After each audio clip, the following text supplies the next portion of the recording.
This is gonna be your dead bug. So we're gonna start off on our back here. I like to have a yoga block, something under my head so my neck can stay nice and relaxed. All I'm doing from here is I'm gonna start off in an inverted quadruped position. So this just means I have my hands up. When my hands are up, I don't wanna reach forward. So shoulders are set back, hands are up here, and then my legs come up in this 90-90 position. So 90 degrees at my hips, 90 degrees at my knees, and I'm staying in this position. Now the cue here I like to give is think of it like you're kicking through a door. So it's push through the heel, reach through the fingers is my cue for a dead bug. As I extend out, I want to inhale, right? Because I'm increasing the lever arm, so I need the most stability through my trunk. So as I inhale, diaphragm expands down into abdominal wall, pelvic floor.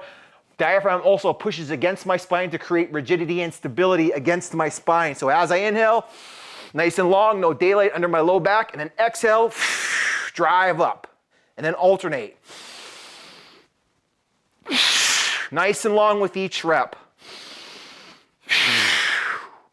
And another thing to note here is as you push through the heel, the common compensation here is to turn the foot out. So make sure that toe stays turned inward. You're nice and long, you feel that quad contract, and then you drive back up into that 90-90 position with the arm to follow. So again, push through the heel, reach through the fingers, inhale, and then exhale and drive back up.